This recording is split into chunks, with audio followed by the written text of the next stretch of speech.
Доброго вечера. В эфире Прайм на телеканале АТР. Это время, когда мы говорим о наиболее важных для страны событиях и темах. И встречаемся с самыми интересными людьми. Я уже отвык говорить немножко эту фразу, потому что давно достаточно не было в эфире своего собственного Прайма по известным вам всем причинам. Но вот вроде бы мы возрождаемся, и, естественно, я не мог не пригласить, и я рад, что согласился к нам прийти, старый друг телеканала АТР, бывший министр иностранных дел Украины Павел Климкін. Приветствую. Добрий вечір, Ідя. Ну, почуваюся як вдома. Да, это точно. Ну, це для тебе теж, бачиш, там, як реінкарнація. Да, ну, из всего плохого нужно извлекать что-то хорошее, мы попробуем. Реінкарнація – це завжди добре. Я хотел начать с другого, но почему-то я решил начать с коронавируса. Вот ты же смотришь все-таки по миру ситуацию. Я думаю, что это привычка уже выработанная годами. Вот це погана звичка, але точно є. Там вона є. Я дружній сарказм такий відчуваю в твоїх словах, але дивлюся. Так. Ну і як ми виглядаємо на тлі решти? Ну, дивись, нас дуже важко порівнювати, оскільки у нас медицини як такої, як системи, фактично немає. Тому у нас жодного виходу не було. Тільки дуже рано закриватися. В принципі, це ми зробили, умовно, там, робимо похибку на управлінський колапс, але тим не менше, з точки зору кількості хворих, ми виглядаємо не добре, але й непогано. І це само по собі, я вважаю, поки що нормально. Але ми не знаємо, де ми будемо за пару тижнів. Ну, зараз же все ж таки пом'якшення карантину. Я за це дуже переживаю. Оскільки, подивись, вийди на вулицю, зараз дощик у нас. Я тут через місто їхав до тебе 1,5 години, але тим не менше люди ж дуже часто без масок ходять. Ну, буде втора вспишка?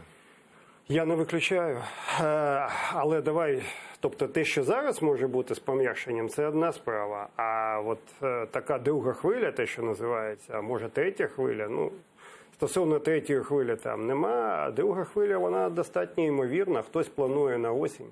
Тому я б, насправді, так, не втрачав пильності, не втрачав би такого, знаєш, мобілізації. Надо бути бдительними, о себе думати, в першу чергу, о своїх близьких. От я теж, я не знаю, як ти, я дуже втомився по такому людському спілкуванню. Це, до речі, дуже класно і просто поговорити.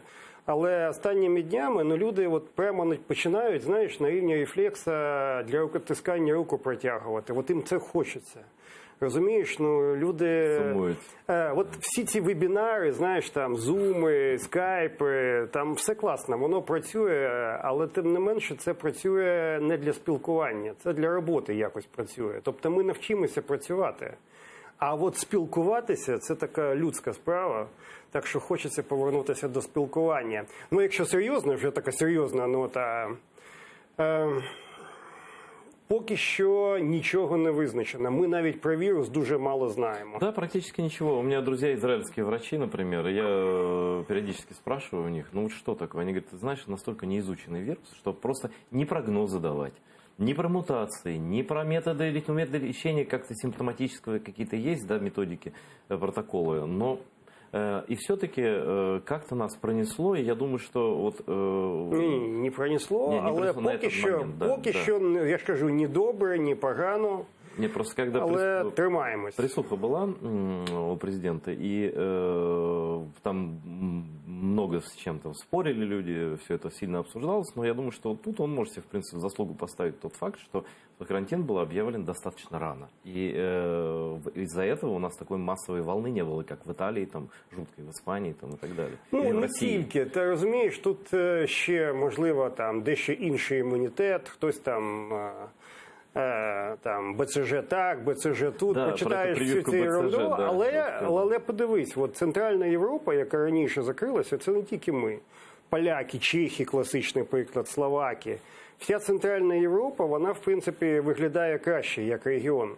І це непогано, насправді.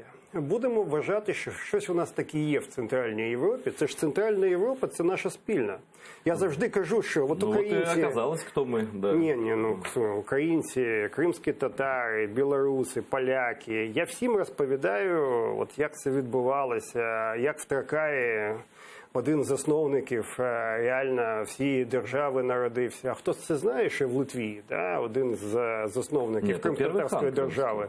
Ні, це ми з тобою знаємо. А що, ну, може, слухачі АТР знають. Але, в принципі, якщо ти вийдеш зараз на вулицю і попитаєш, вони скажуть, ти що, чокнутий? Що там?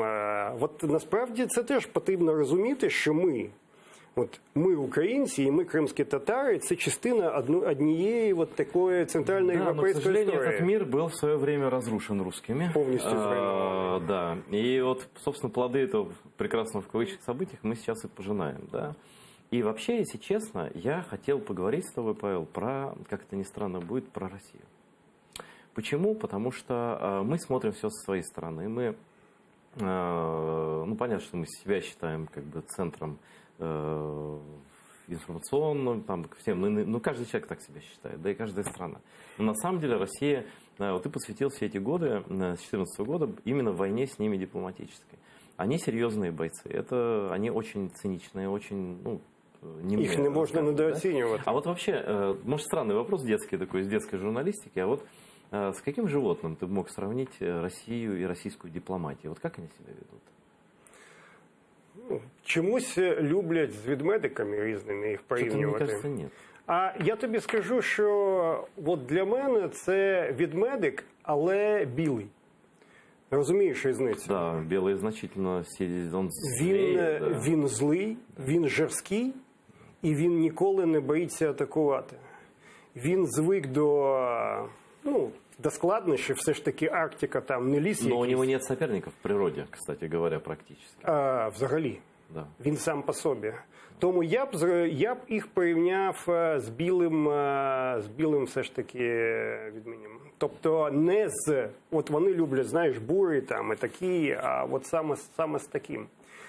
І знову таки, дипломатія – це одна справа, умовна, військова машина і безпекова машина – це інша справа, але все ж таки білий ведмідь. Хорошо, но у них это ничего хорошего, но, по крайней мере, знаем, кто они такие. То есть белый медведь – это животное, с которым нельзя договориться. В принципе. Нет, взагалі. Да. И это любой полярник скажет, или кто вообще что-то соображает в биологии. Взагалі. Вот. И последнее время, вот на фоне этих разговоров про мир, Донбасс, примирение, разведение и так далее, какая-то появилась успокоенность у больших слоев общества, и вроде как и развели войска на паре участков и так далее. И тут прямо перед пресс-конференцией Зеленского, именно накануне, я заметил, там мне просто друзья прислали ссылочку, заявление такого одного из террористов, его кличка Пасечник, это президент так званый, глава так званый там ЛНР, да? И он российский громадянин. Да, ну здесь понятно. За вызначением. Да, и он сделал заявление, оно довольно длинное, я его все цитировать не собираюсь здесь, но там про то, что украинская армия нас все время обстреливает, ну то есть украинцы агрессоры, понятно, да, что они, народ Донбасса страдает, как это вся их песня, вся старая, да. Собственно, не их, а российская пропаганда, это все песня. И он с бумажки там... Але це новий куплет. Це новый куплет. Вот. Я хочу, чтобы мы послушали. Вот он говорит, вы нас атакуете, постоянно там руйнуете. Давай, потім про це поговоримо. Да. И вот что он сказал, фактически, не фактически, обращаясь к Зеленскому. Давайте послушаем этот кусок и обсудим. Хочу обратиться к президенту Украины Владимиру Зеленскому с настоятельной просьбой принять меры к прекращению ничем не спровоцированных обстрелов нашей территории, предоставив при этом соответствующие гарантии безопасности для проведения ремонтных работ на критически важных объектах гражданской инфраструктуры. В случае продолжения подобных действий со стороны вооруженных формирований Украины вы, Владимир Александрович, не оставите нам другого выбора, кроме как принять эффективные и решительные меры к тому, чтобы отодвинуть линию соприкосновения от указанной линии электропередач. Аналогичным образом мы будем вынуждены поступать при продолжении обстрелов мирного населения и других критически важных объектов жизнеобеспечения. В этих целях мною уже даны соответствующие указания о приведении в боевую готовность подразделений народной милиции. Ну, это самое смешное, что он Якийсь кому-то він указания дал. наляканий такий. Да. Тобто Ну, такий невпевнений. Но он же окей. не своими словами говорит. Эту бумажку прислали из Москвы. Это фактически, они так гибридно обратились к Зеленскому, это Путин дает сигналы. О чем эти сигналы? У меня есть свои версии, но я хотел бы знать, вот, что ты думаешь про это. С Минском связано. С чем вообще? Ні, Мінськ тут, слухай, Мінськ тут ні до чого. Ну, по-перше, вони так відзначають першу річницю, таке називається «Привіт Зеленському» в лапках. Зрозуміло. Всі цього очікували. Другий момент, він насправді набагато серйозніший. От дивись, якщо ми про Росію все ж таки будемо далі говорити. Про білого медведя. От що зараз відбувається? 4 місяці тому, ну 5 місяців тому, ну хто взагалі думав, що коронавірус і поганий менеджмент, Росія була на другому місці, зараз на третьому місці за кількістю А по факту, випадків. я думаю, на первом. Они Ну, мы скрывают. статистику 4 не раза. знаем. Мой друг один посчитал, как средние смерти за 10 лет и средние смерти без диагнозов за вот этот период. И там отличие в 0,5%, а здесь отличие намного больше. Ну, мені теж кажуть, але не будемо спекулювати. Ми знаємо, що точно вони нижчі, значить, ці дані, але тим не менше. Нафта.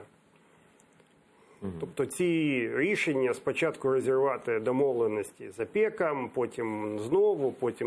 Ну, играли. Зараз реально, а як вони фізично будуть скорочувати цей видобуток? Будуть займатися наперстничеством. Ну, зрозуміло, да? І що далі? Тобто з цією ціною на нафти, за нашими підрахунками, вони втрачають цього року від приблизно 2% до 4,5% ВВП. Я маю на увазі і нафта, і газ, тобто всі енергоносії. Ну, уяви собі. Ну, навіть якщо ти візьмеш 3 в середньому, 3%. Тепер оцей бардак на фоні, вони ж побудували офіційну міфологію. 9 травня, тут парад, тут побєдобєсія, і всього цього не відбувається. І ще на фоні того, конституційні правки, які вони готували. Не успели прийняти до Ну, вони ж хотіли карантину. показати результат, вотум довіри Путіну, і теж не вийшло. Ну і плюс зараз же ж регіони самі приймають рішення. Центр не хотів брати за це відповідальність. Гроші людям не дають. В принципі, в Росії накопичені за жирні роки чималі гроші. В принципі, можна частково їх роздати, хоча б тим, хто реально їх дійсно потребує. Ну, але ж ніхто не вважає, що ці гроші можуть бути Ну, піти к чему это людям. может привести во внешней политике? А от тепер. По-перше, в Росії зараз нав'язлива ідея пом'якшити або скасувати санкції. Ну, скасувати не зможуть, пом'якшити. Чому це так класно для них? Ну, по-перше, сучасна ситуація, а по-друге, це можна продати всередині і можна продати ззовні. От я тобі 5 чи 6 проблем тільки що сказав Росії, от ти бачиш хоч одне просте або популярне для Путіна вирішення цих Но проблем. они войну всегда начинают. От я ж тобі і кажу, тобто це тотальна десакралізація і російської влади, ну ще не тотальна, але реальний процес. І Путіна також. Вони зараз рейтинг закриють відкритий, у нього 27%. Реально, йому готові росіян довірити важливі справи. Причому це офіційний рейтинг в цілому, це прокремлівський центр. Тому, якщо ти втрачаєш сакралізацію внутрішню, що ти робиш? Ти робиш зовнішню і хочеш перемогу. Яка перемога? Ти піднімаєш ставки реально де? Ти піднімаєш ставки Україна. Тогда это был Крым и Донбасс, и попытка оккупировать А больше якщо ти территории. подивишся на російські канали зараз, це все стосовно України. Тобто коронавірус – це вже не проблема, гроші, не знаю, а от Україна – це кошмар. І мені дуже тривожно насправді, оскільки я вважаю, що вони можуть зробити ще одне підняття ставок, в тому числі військових. Чи це буде локально, чи це буде більш глобально. Оце насправді підготовка.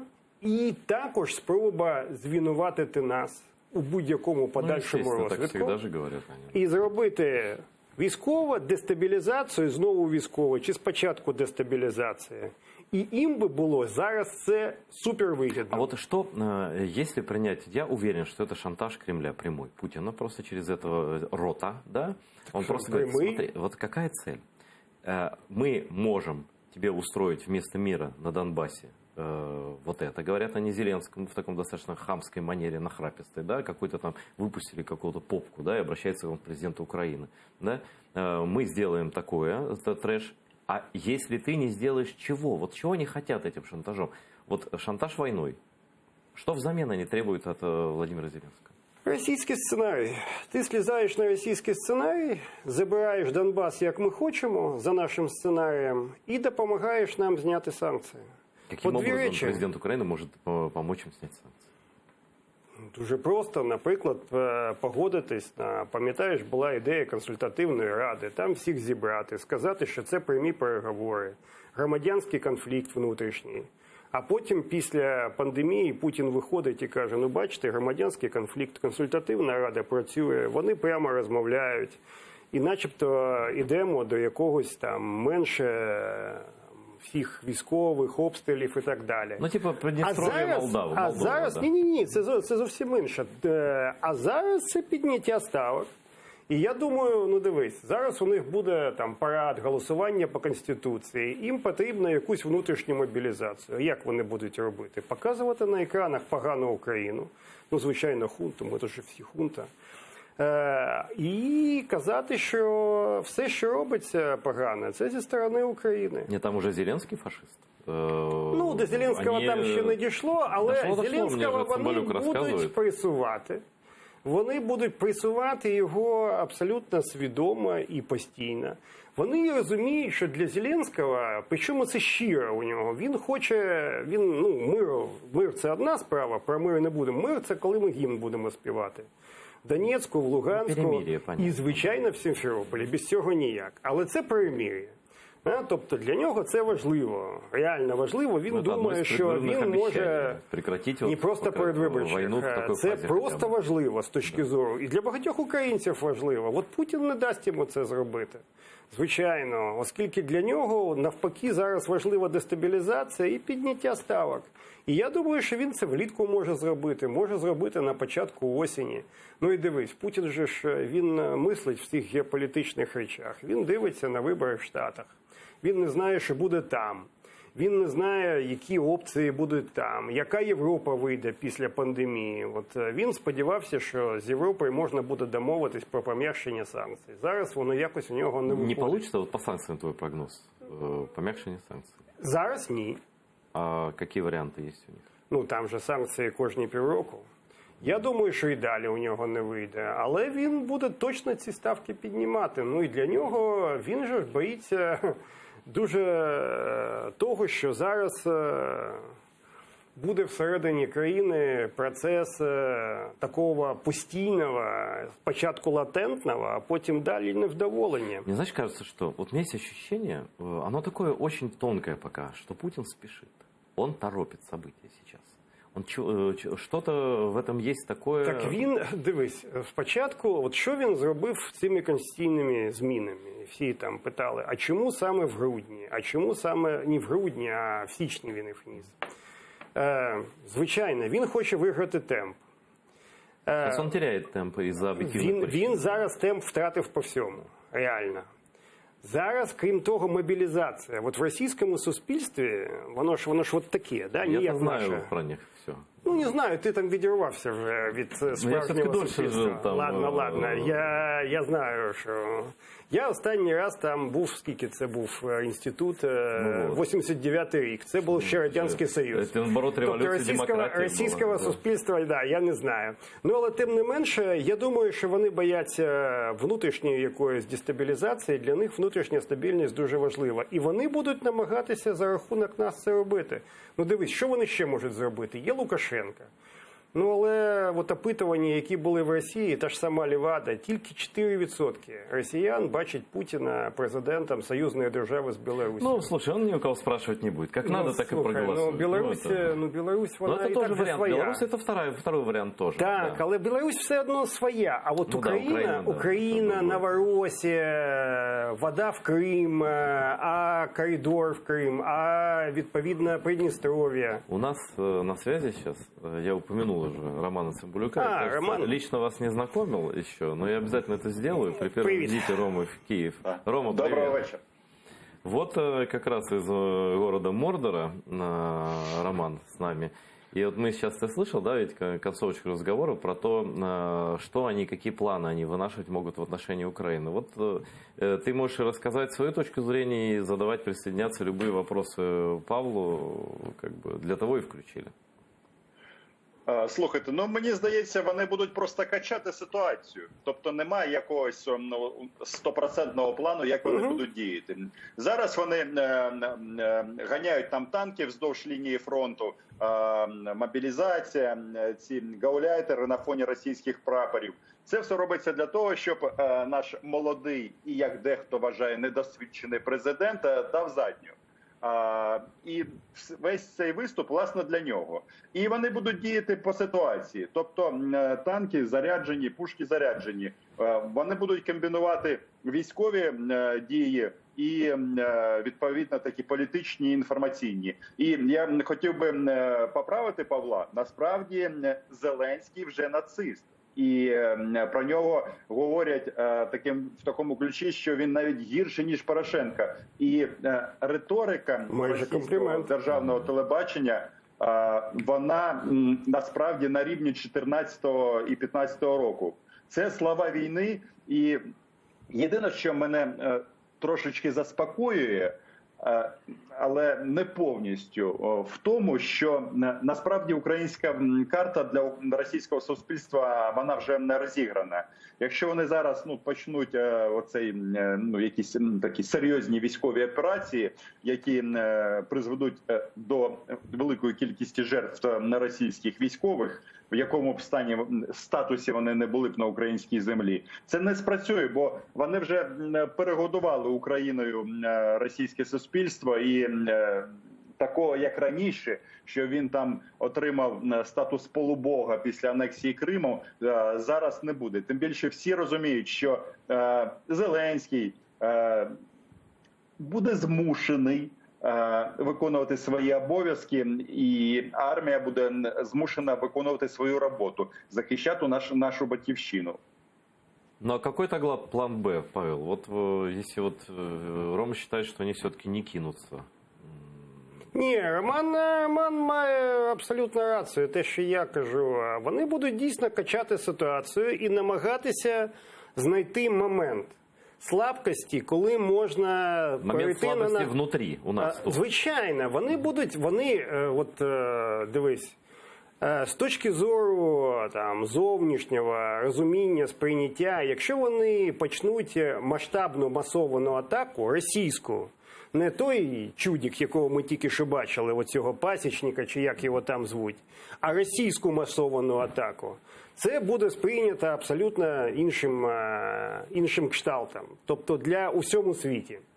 Їм потрібно реально створити, от так, як каже Роман, це от класне дієслово, вони будуть качати ситуацію і намагатися дивитися, а де? Де ця слабкість? Де вони знайдуть той момент, де буде помилка? Де можна ще додати тиску? І у них реально попереду місяці літа, потім у них початок ще осені. Вони ж, кажу, будуть дивитися на Сполучені Штати, будуть дивитися на можливу реакцію в Європі. І те, що вони будуть піднімати ставки, я абсолютно на 100% впевнений. Ну вот мы сейчас как раз о чем говорим. Если не военный способ, то дипломатический способ, да?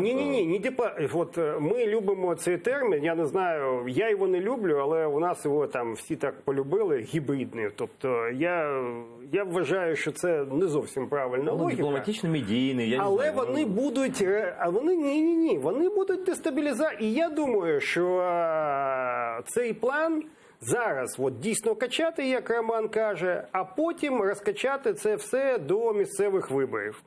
І дивіться, зараз там от шарі тут, ці там. Подивіться, як будуть виглядати ради умовно на Сході, як будуть виглядати вони на півдні. Це питання національної безпеки. І я думаю, що це буде от намагатися перетягувати. І одночасно готувати такі нари стратегії на осінь і піднімати ставки влітку, щоб розкручувати ситуацію. Оце буде головна логіка. Я ж не кажу, що це буде масована там мілітарна атака. Але тим не менше, те, що вони прийдуть, я от не знаю, як Роман думає, але от саме таку логіку я у них бачу зараз. Що скажеш, Ром? Згоден. По-перше, я хочу поправити тебе, Айдар. Я не сказав, що вони не кинуться. Я сказав, що це маловирогідно. Але якщо тільки буде така ситуація на лінії зіткнення, що наші танки будуть не заправлені і без боєзапасу, то однозначно вони підуть вперед. Тут навіть немає ніяких сумнівів. Тому вони будуть діяти в такому ключі, що постійно буде тиск, і вони будуть комбінувати ці дії. І, як на мене, ну, це такий дуже важливий момент. І, знаєш, цікаво, що тут трошечки змінились, як на мене, методички, і вони через свої канали, в тому числі в Україні, просувають взагалі таку тезу, ну, що незалежність не потрібна. Тобто, що це зайвий елемент. Тобто, робота на знищення держави як такової, вона продовжується, і тут не має бути у когось ілюзій. Но вот смотрите, вот, Павел, вот уточню. Все-таки дестабилизация – это общие слова. Вот какие способы дестабилизации? Медийные, выборные, политические, подкуп, я не знаю, там всего что угодно може бути. Все, що може бути. От все, що працює, те і буде застосовуватись. Ніхто не буде вибирати щось одне. Я вважаю, що це можуть бути провокації, це можуть бути на релігійному кшталті провокації, це можуть бути на фоні економіки, коли будуть всі виходити з карантину. Це може бути щось таке дуже емоційне, це може бути медійна штука, тобто все, що завгодно. А може вот про бути. медийную часть хочу поговорить. Вот давайте обсудим ситуацию с притягиванием сюда к нам персонажей типа Поклонской, типа Гиркина. Да? Зачем это? Вот я разные версии слышал, у меня есть тоже своя, промолчу. Вот, но я хотел бы услышать, зачем вот именно от тебя и от Романа. Вот как тебе это видится? Ну, може, Роман, він бачить з Москви, а я потім скажу, у мене своя нетривіальна версія є. Хорошо. Я якраз зараз підготував відеоблог на цю тему. І фактично цей маршал чи генералісімус російської пропаганди збирається, ну, він теж розмірковував вчора ввечері Володимир Соловйов про Гордона. І він настільки жорстко проїхався з таким, знаєш, презирством, з таким, ну, просто огидою до нього.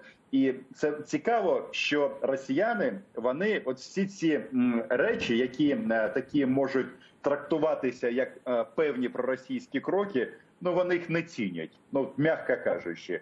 І ті, хто от думають, що ну, якби, ну, нічого страшного, можемо трошечки з ними поспілкуватися, почути. Да. Почути один одного. Ми ж так давно не говорили.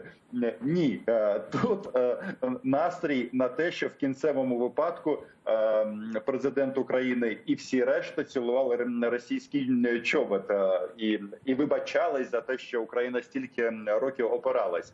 Але а з приводу самих цих інтерв'ю, ну, враження дуже, ну, м'яко кажучи, такі різні, тому що росіяни, звичайно, використали це для того, щоб нести свою маячню і виправдовувати свої злочини. Не знаю, чи є тут якийсь сенс з точки зору ведення розслідування, про що, власне, і автор інтерв'ю говорить, але манера спілкування з ними, от в такому ключі, що ви такі мужні люди, ну, вона, як на мене, дуже дивна, тому що в Москві, де вони ж не з Лук'янівського СІЗО включаються. Звичайно. Чим з вони Москви. ризикують просто, да, Тому не знаю. З іншого боку, от те, що нормальна, звичайна людина з здатністю аналізувати речі чують, наприклад, того самого Гіркіна, ну він же прямо говорить, що Наташа буде вам співати українські якісь пісні, такі як Наташа, няш-мяш, а такі як Гіркін будуть спарювати животи українським громадянам. Ну, я не знаю, чи всі це зрозуміли, бо у нас є велика група проросійських засобів масової інформації, які входять в резонанс з тими речами, які говорять колаборанти і в даному випадку вбивці.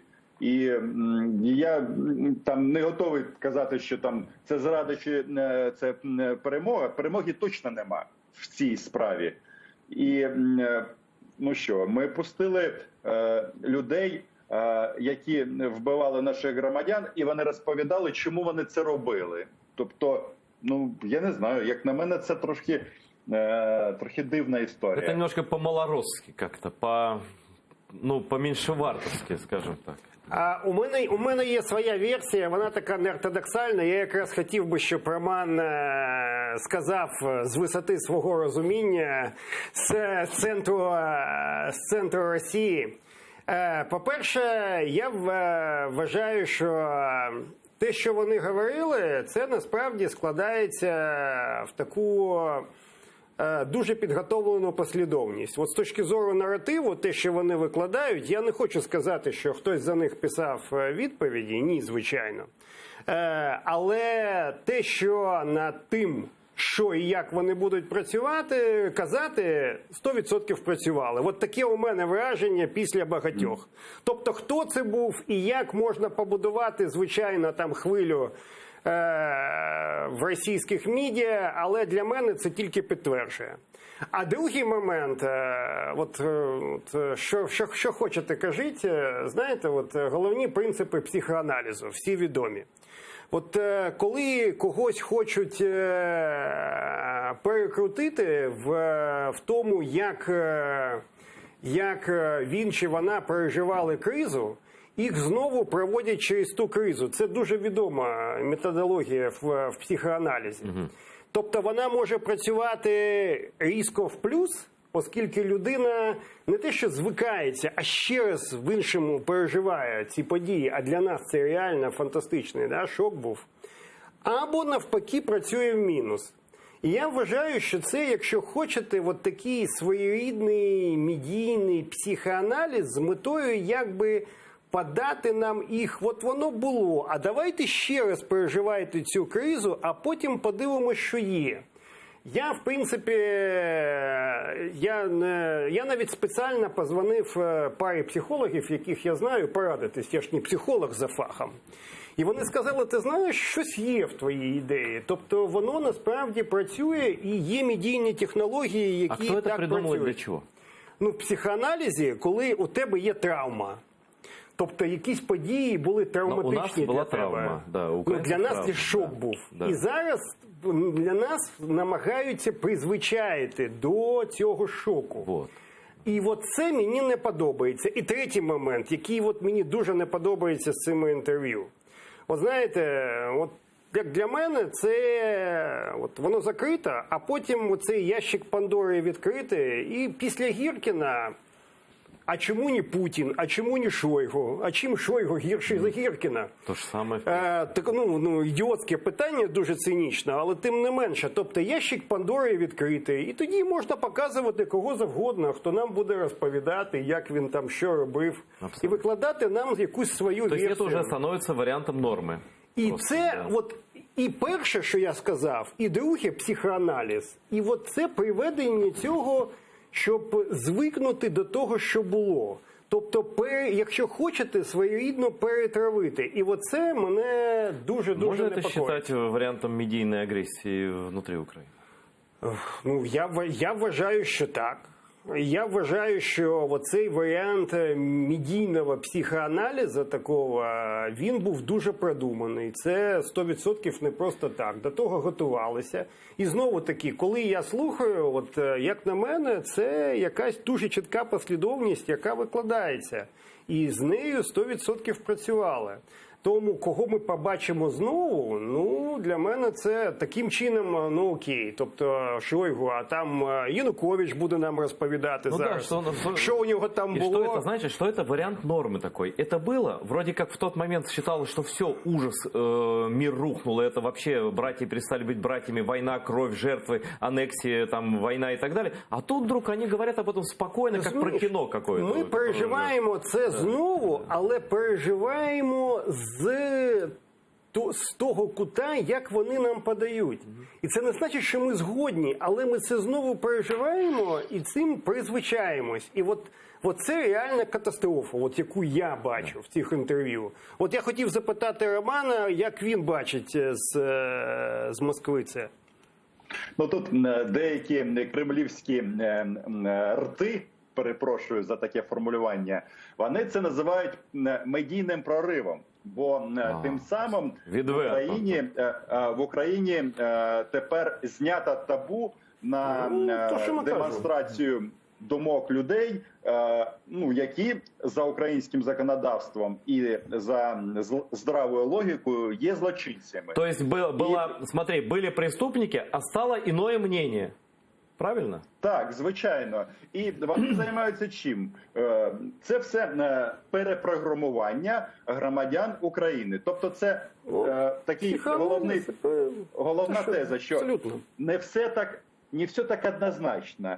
І які там головні тези проговорюються? Ну, наприклад, з приводу там Поклонської не було ніякого захоплення і анексії. Нам добре говорить хто? Одна з людей, яка фактично стала колаборанткою, порушила присягу, є злочинницею. Другий момент. По Гіркіну. Головна яка теза? Я сам. Мене не відправляв Путін. Коли там був такий тонкий момент, а як же ви перейшли кордон з україно-російський? І Гіркін раз... Теж, тут ми говорити на цю тему не будемо. Але, як на мене, Російська Федерація, це, наскільки б вони не розповідали про те, що у них військові йдуть в відпустку на танках, але банди озброєні по Російській Федерації, я не знаю, може десь по Кавказу ще ходять, але в центральній частині, мало вирогідно. І, знову ж таки, там такі тези, що ось у нас не було зброї, українська армія, вони такі слабкі, вони такі дурні. А потім раз, у нас було 9 ігл, якими ми фігачили по українським вертольотам. І тобто, з одного боку, іде така робота, це насправді військова, інформаційна, психологічна операція спрямована на те, що ваша влада погана, і взагалі в Росії теж погана. І в Україні теж олігархат, і ми давайте почнемо це змінювати, таким шляхом, вбивством українців, але це не злочин, це ми боремося так з олігархами. І це, як на мене, такі от базові речі. Это, кстати, Рома, это, кстати, ложится вот на ту пропаганду, которую про российские каналы в Украине, что это не война народов, это не война стран, это война олигархатов там, и так далее, и так далее. Я предлагаю эту тему вот на этом закрыть, и я хочу один крымский нарратив с вами обсудить по Крыму. Это длится уже, наверное, как минимум полгода. И я хотел показать даже кусочки, в ООН притащили коллаборантов из Крыма. Видел, да? Вот, может, не видел, но читал, по крайней мере, об этом, да? Значит, я хотел даже показать там где-то минуты 3 нарезки их брехни, но что-то мне не хочется тратить на это время, я перескажу в двух словах. С двух слов, нам хорошо, нам тут, значит, все зашибись нам, значит, и дайте воду в Крым. Вот. И здесь начинается пение на разные голоса у нас. У нас и чиновники говорили сначала, потом это в медиа пошло. Наши, когда говорят наши граждане там, надо им дать воду, надо им дать электричество, надо давайте откроем это туда-сюда. Значит, потом, правда, со стороны власти был какой-то порядок наведен, и представительство президента в Крыму сказало, что до оккупации никакой воды не будет там. Было заявление такое, это же ведь президентская вертикаль, УП, да, все, как бы точка. Ну и вице-премьер да, казав. Резников да. я Да. Ну, то есть, как бы, вот, так, как бы, волнения были такие, трясучка такая, мы так сидели немножко в оторопе, да, какая вода, какое электричество. Но я уверен, что они эту тему не оставят, и они тему вот этой гуманитарной катастрофы, которую они сами там устроили в Крыму, и это все нужно для их войск, там Северный Крым, вот так их баз, которым нужно все это в больших количествах, и вода, и электричество, они будут продолжать. Вот как ты считаешь, Павел, будут они на крымском направлении, как крымское направление будут отыгрывать в этой гибридной, хотя не любишь слово гибридной, війні? А я вважаю, що вони будуть грати не тільки Крим, вони будуть грати всю Новоросію. От те, що ми казали, спочатку качати, потім дивитися. Не, ну що вот Крым можна далі. конкретно. Дайте нам плохо. Украина же тут твои граждане, хотя они считают их своими. Ну, вони ж не просто прийшли, хоча це так званий неофіційний формат АРІА, але тим не менше намагаються йти на Раду безпеки. На Раді безпеки розповідати, що це реально виклик для безпеки. І це гуманітарний виклик для гуманітарної безпеки. Вони намагаються це вкладати на різних інших міжнародних майданчиках. І будуть вони це робити дуже послідовно, оскільки Крим в сьогоднішньому окупованому становищі, він реально не життєздатний. І проблема ж не тільки в воді, проблема у всьому. Тобто економіка, туризм, всім прекрасно зрозуміло, да. що під цим пакетом санкцій Крим, він приречений іти в нікуди. Тобто він взагалі як відрізаний там якийсь там шматок, який існує. Ну і який план у Путіна, як ти думаєш? Міжнародний план? От, ні, Путін, я думаю, буде намагатися всіма якими там засобами, які у нього є, переконати там Захід, що він ще раз проведе ще один фейковий референдум. Скаже, от тепер же ж от так от. А про що референдум? Ні, притягне туди, спробує притягнути ще якісь там спостерігачів. І це насправді небезпечна історія. Реально небезпечна історія. А який референдум може провести там? Та який завгодно на окупованій території. Який Путін скаже, такі і проведуть. Ну а чому? Спрашиваю. Він буде забивати і так далі. Реально, він же ж думає, що він якось його розміняє в своїх там довгих переговорах стосовно. Ну, він хоче це зробити. Крим він не віддасть ніколи. Слухай, поки він жив, він не розміняє, не віддасть, а статус розміняє. Він реально в це вірить, оскільки зараз же будуть складні ці рухи навколо того, як буде працювати цей світ. Це не значить, що вони будуть завтра чи післязавтра. Але, як кажуть, світовий бардак, це вже наступає. І він в це піде. Еще один нюанс. Вот эти разговоры про воду в Крым, про гуманитарную катастрофу, про вот это все, и это четко подхватывают наши пророссийские каналы. То не тільки у нас, багато хто про це не каже. Да. А все к чему? Может быть, Путин так обосновывает возможную попытку создания коридора сухопутного под гуманитар. Ведь Россия только обороняется, мы же знаем. Она только защищает своих граждан, русский язык. Да? И вот у нас тут засуха, у нас тут нет воды, у нас тут все плохо. И нам нужно отодвинуть значит, линию, ну понятно, да, выше ответвления Днепра воды, чтобы запустить канал. Ну и, соответственно, они же не будут там чуть-чуть. Это дорезать до ЛДНР туда. Как такой план?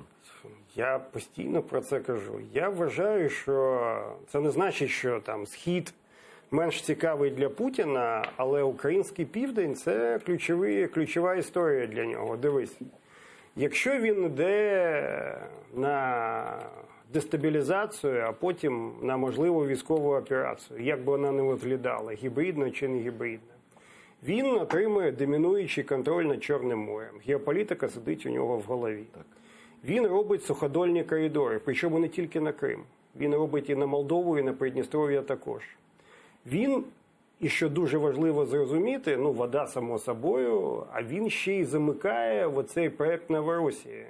А у нього в голові це сидить. Він не просто так повторює споконвічні російські землі. Він реально в це вірить. Він реально вірить, що це от реально належить його путінській Росії. І я думаю, що український південь, я вважаю, що це ціль номер один сьогодні для Путіна. Реальна ціль номер один. З будь-яких точок зору, геополітичною, Крим. Ну і знову таки, якщо це буде, то тоді виникає питання взагалі цілісності і державності України. А якщо виникає це питання, а куди туди повертати Крим? Для нього тоді це вирішення всіх проблем. От те, що казав Роман, розвалити Україну – це для нього вирішення всіх проблем. Да, и тогда что вы тут в Киеве говорите?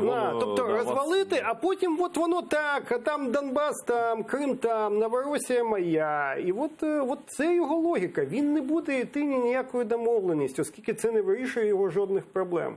Він послідовно буде довбати цією дестабілізацією або качати, як класно каже Роман, щоб розвалити. І для нього це потрібно зробити от в найближчій перспективі. Год. В найближчій перспективі, оскільки він розуміє, що з цінами на нафту, з змінами в світі, краще з не стане Китаєм, всередині. реально його задачі, вони простішими не стануть, умовно, за 5 років чи за 10 років. Він це буде довбати зараз. Ну, то есть мир, вообще, любые мирные договоренности в планы Путина не входят. Звичайно, ні.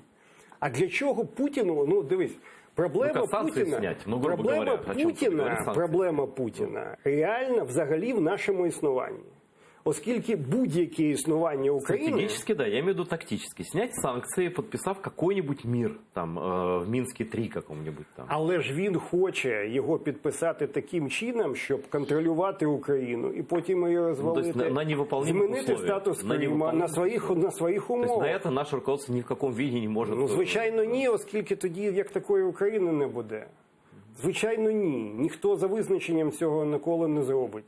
І він це розуміє, і він до цього тягне. Він же ж розуміє, що ці сплески емоцій, вони обов'язково будуть. Він до цього веде. Ну тогда, значит, Ром, вот как мы тут слушаем Павла Климкина, значит, он имитирует желание мира. Путин, на самом деле, он готовится по-настоящему к войне в случае какого-то вспышки, какого-то хаоса, слабости. Ну, например, постмайданный вот этот момент, да, в Украине. Как ты видишь себе этот план, вот, включая с Крымом и так далее? Ну, перше, вони чекають і бажають, щоб в Україні знов не було якийсь момент взагалі ніякої влади. Це перше, ніякого Мінська-3, це я тобі вже цитую телеканал «Росія-1», вони не хочуть. Вони хочуть Київ-1. І повторюю, що оця мілітаристична риторика, вона дуже жорстка. І це... Вони про це всі говорять в унісон. З одного боку, зрозуміло, що тут ця коронавірусна зараза відступає, і їм треба якось увагу ззовні, назовні переключити. Але факт залишається фактом, що внутрішні російські справи і геополітичні задачі, вони можуть і хочуть вирішувати одночасно.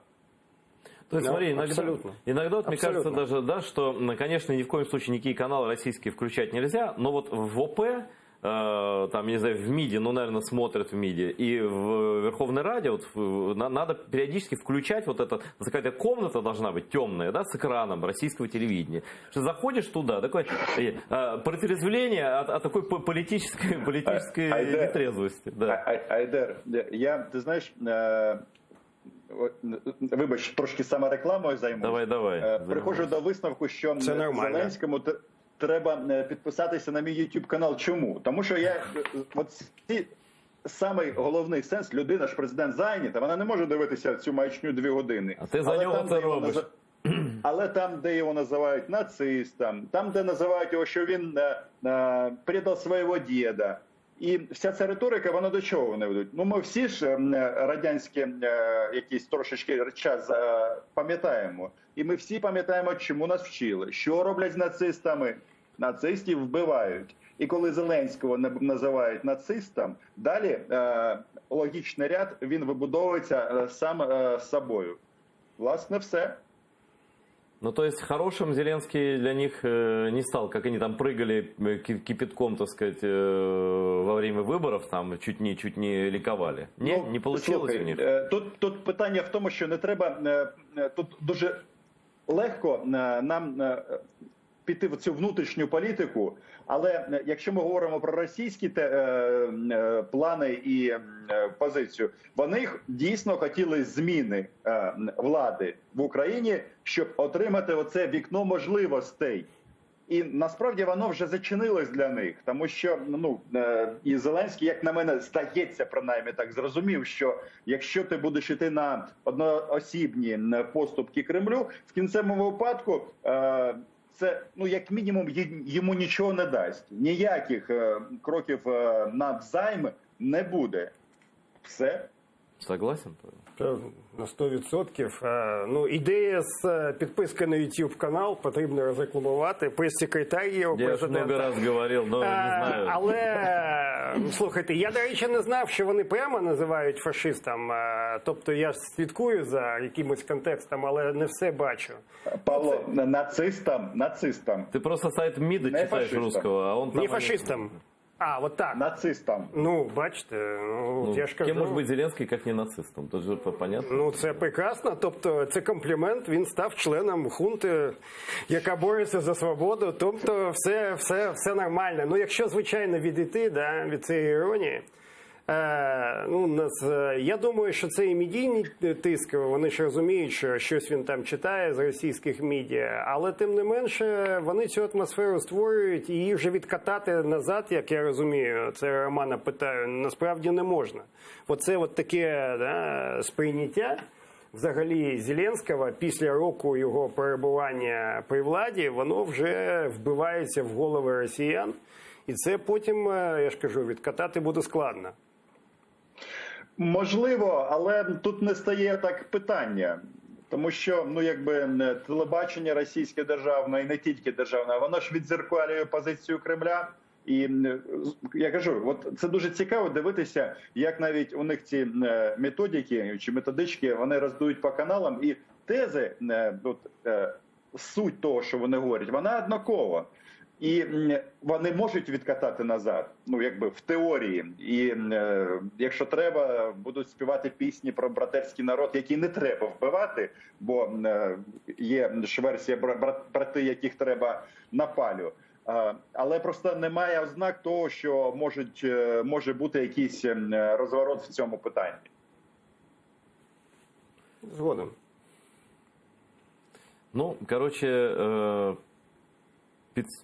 У підсумку я хочу сказать, что ничего доброго нас с Россией не ждет, и что Нет, всей России. Нет, я даже не стратегически понятно. Для меня это вообще никогда не обсуждался, даже в голове у меня не было. Это Россия должна быть уничтожена в ее нынешнем виде, она опасна в любом случае. Кто бы там не был даже у власти, даже если не Путин.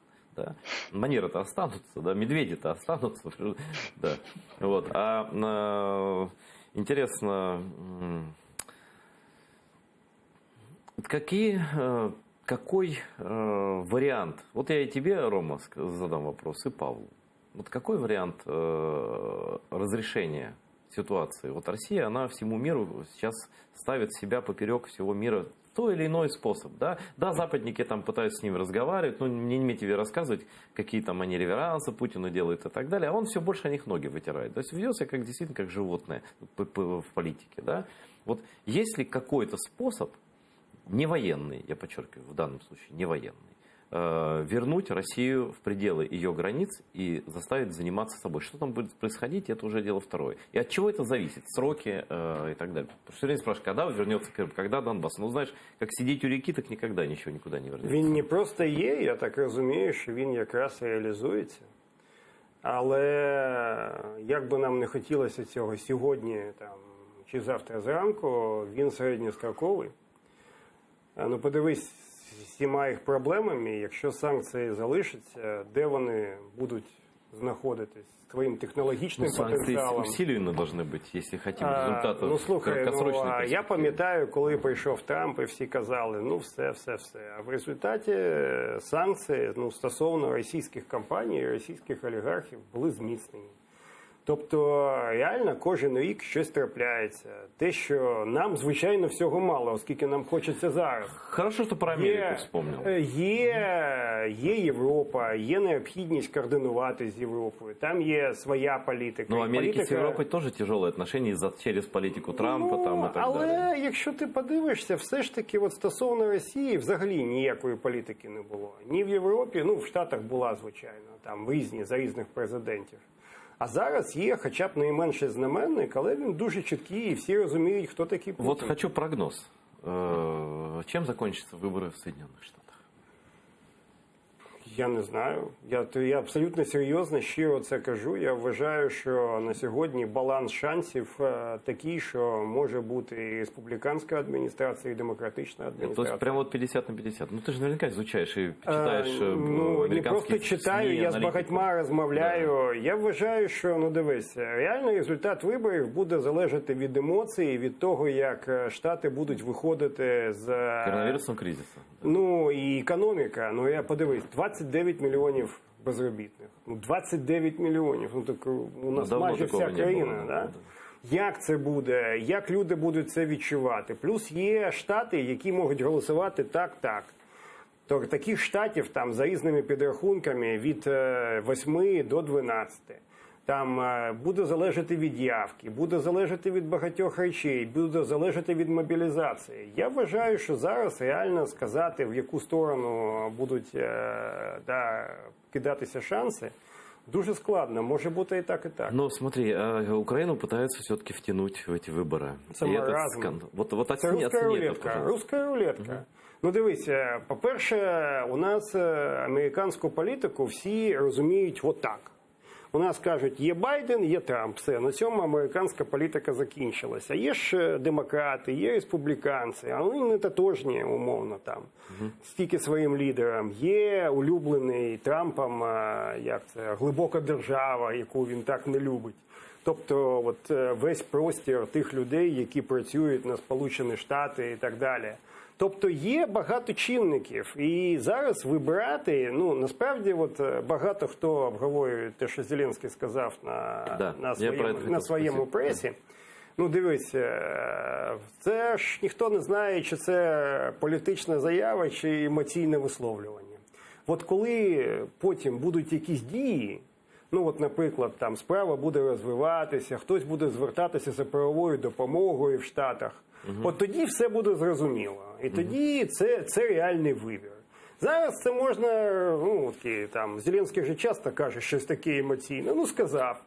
Але це вже проблема, я тобі скажу чому. Оскільки дуже багато в Штатах, і тих, хто, в принципі, слідкує за цим, вони так акуратно вважають, що це все ж таки якийсь байс в сторону Трампа. Вони так розуміють. Тобто сприйняття, воно вже є. І зараз будуть всі уважно дивитися. Это правда, что Госдеп, так сказал не лезть?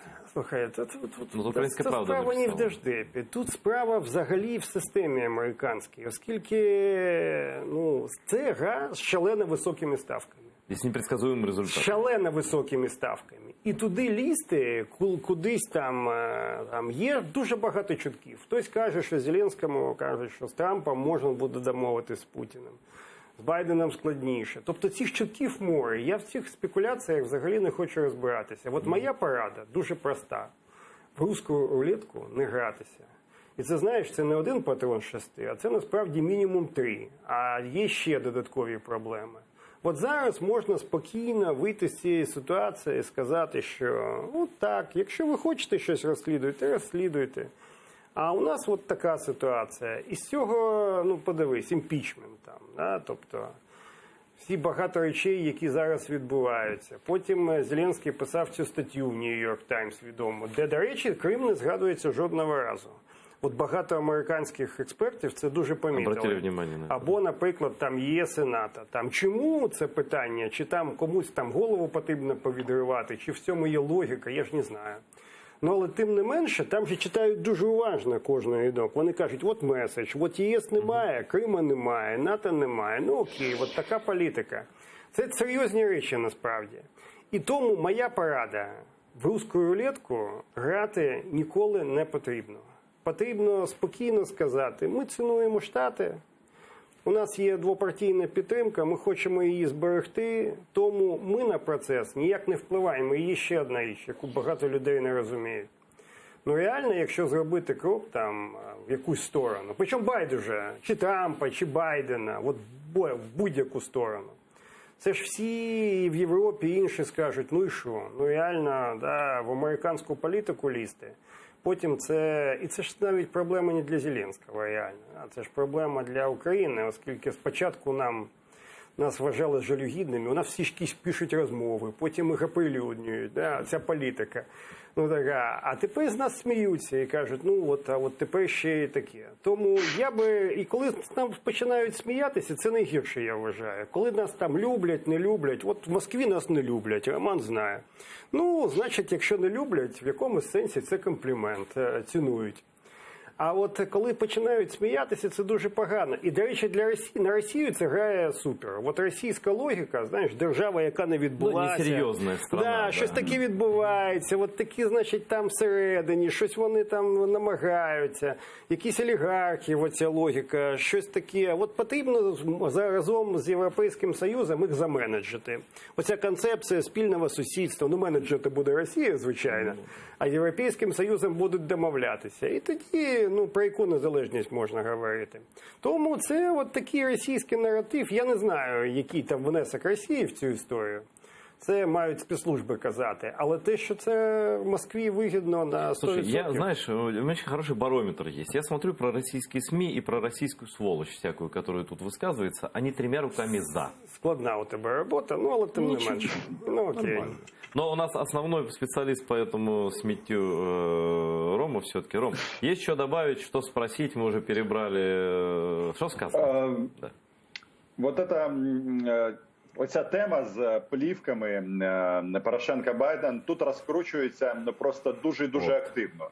І зрозуміло, для чого вони це роблять. Фактично для них, ну, з точки зору досягнення геополітичних цілей, Америка в будь-якому вигляді з Трампом, чи з Байденом, чи з Обамою, це важель, з яким вони вимушені рахуватись. І вони хочуть, звичайно, щоб американська держава сказала, да ну вас нафіг.